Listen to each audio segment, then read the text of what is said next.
Hello friends, আশা করি সবাই ভালো আছেন।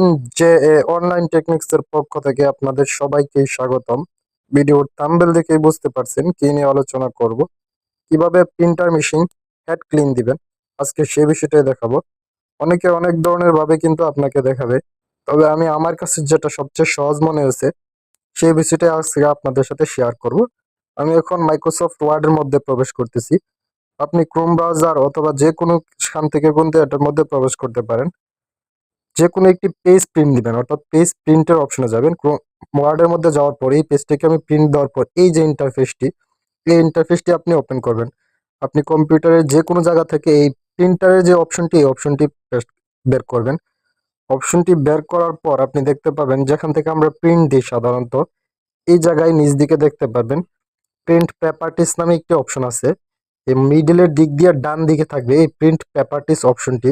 এখন আপনি এই মিডলের দিক দিয়ে যে প্রিন্ট পেপারটিস অপশনটি আছে এটার উপর একটি ক্লিক করবেন। এটার উপর ক্লিক করার পর আমাদের সাথে কিন্তু প্রিন্টের যে আরো কিছু সেটিং চলে আসে প্রিন্ট করার জন্য।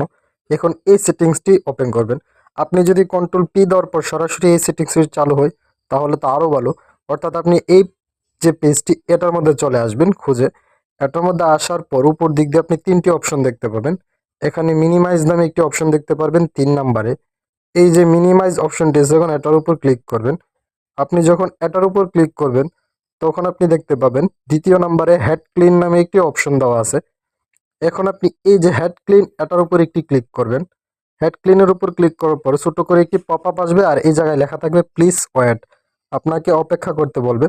তারপর বলবে আপনার প্রিন্টারটি ক্লিন করার জন্য, তখন আপনি স্টার্টের উপর ক্লিক করবেন। আবারও দেখাবে প্লিজ ওয়েট। এই প্লিজ ওয়েটের উপর ক্লিক করার পর দেখবেন লোডিং নিচ্ছে। এই লোডিংটা অনেক সময় ধরে নেবে, 2 4 5 6 মিনিটও অনেক সময় নেই। এই সময় আপনার প্রিন্টার মেশিনের ভিতর প্রিন্টার মেশিনটি অটোমেটিক চলবে, ঘুরবে, তাতে ভয়ের কোনো কিছু নেই। দেখবেন প্রিন্টার মেশিনটি লুট হচ্ছে, অটোমেটিক চলছে, প্রত্যেকটা চাকা ঘুরতেছে, তাতে আপনি কোনোভাবেই ঘাবড়াবেন না অথবা ভয় পাবেন না। এটা যখন সময় নিয়ে ফুল হয়ে যাবে তখন আপনাকে আরো কিছু ধাপের মধ্যে নিয়ে যাবে। আমি এখন এটা সময় নেওয়া পর্যন্ত অপেক্ষা করতেছি। এই যে দেখতেই পাচ্ছেন আমারটা কিন্তু ধীরে ধীরে প্রায় শেষ পর্যায়ে চলে এসেছে।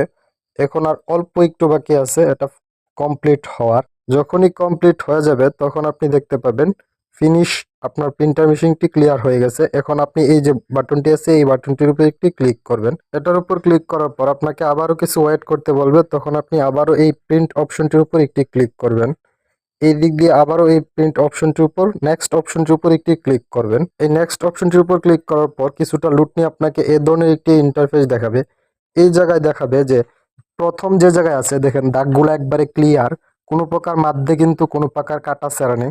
এটা হলো ভালো, মানে ভালো কোয়ালিটি। আর দ্বিতীয় যে ছবিটা আমাদের সামনে শো হয়েছে এটার মধ্যে আপনি দেখতে পাবেন কিছুটা দাগ মাধ্যে দিয়ে নাই। যদি প্রিন্ট করার পর আপনার এই মাধ্যে দিয়ে দাগগুলা নাই আসে অথবা ঝাপসা ঝাপসা আসে তাহলে বুঝতে পারবেন আপনার প্রিন্টারের মধ্যে সমস্যা আছে, সেটা ওয়াশ করতে হবে। আর যদি দাগগুলো একবার ক্লিয়ার প্রথমটার মতো হয়ে প্রিন্ট বের হয় তাহলে আপনি বুঝতে পারবেন যে আপনার প্রিন্টারটি এখনো ভালো আছে এবং সম্পূর্ণ প্রিন্ট করার জন্য উপযোগী, তাতে কোনো সমস্যা নেই।